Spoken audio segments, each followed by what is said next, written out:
What's up everyone? Welcome back to Quest Mode. Today I'm going to share my gameplay impressions from Ori and the Will of the Wisps for the Xbox One, which I got to play at E3. Let's get into it.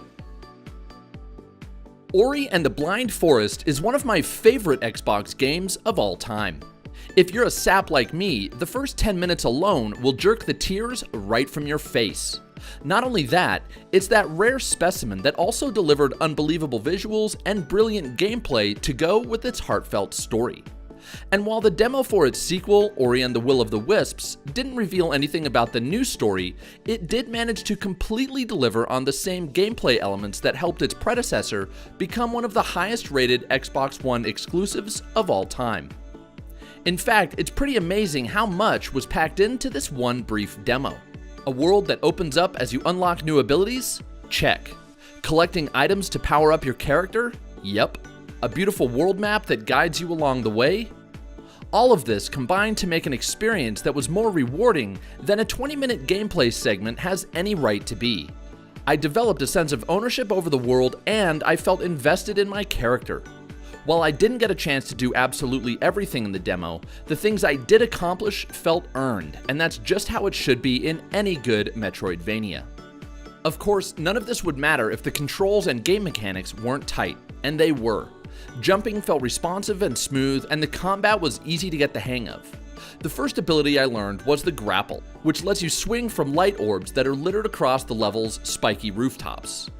The next ability I unlocked, and the one that gave me access to the demo's entire map, was the ability to burrow through sand like a cute, cuddly, and supercharged groundhog. It's been a while since I played Ori and the Blind Forest, but I believe this is a new ability to Ori's arsenal. But hit me up in the comments if I'm remembering wrong.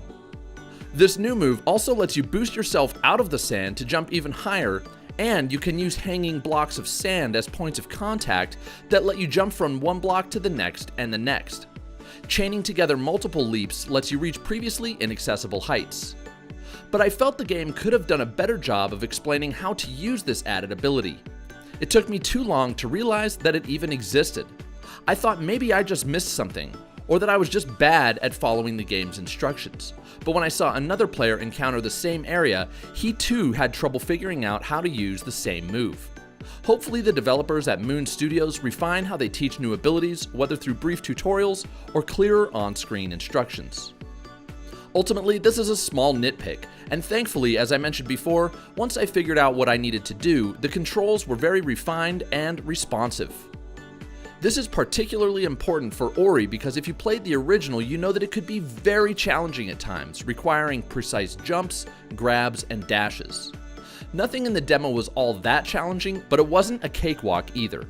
Certain areas were difficult to complete without taking damage, and I did die more than a few times as I made my way through areas lined with spikes on both the floor and ceiling. As for what makes Ori stand out in the first place, the graphics, I'm not sure this footage does it justice, but the world is as beautiful as ever. Animations are fluid and brimming with energy, and the location has a soft and velvety storybook appearance that makes you feel like you've been transported to a deadlier, more alien version of Peter Pan's Neverland. Overall, my impressions of the game left me feeling confident that at the very least, in the gameplay department, we'll be getting more of the same from Ori and the Will of the Wisps. My hope is that this holds true for the story as well. The way that Ori and the Blind Forest combined tight gameplay and heartfelt storytelling with its artistic vision left me breathless at times, and I hope I'll be able to say the same for its sequel. I think the odds of that happening are high because I can't imagine that Moon Studios won't weave the same level of emotion throughout Will of the Wisps. Unfortunately, we don't have a specific release date, but we do know that it'll come out sometime in 2019. Well, thank you guys so much for watching the entire video. If you enjoyed it, give me a thumbs up. If you didn't, give me a thumbs down. And as always, if you never want to miss one of my videos, all it takes is clicking that subscribe button. We'll see you in the next video.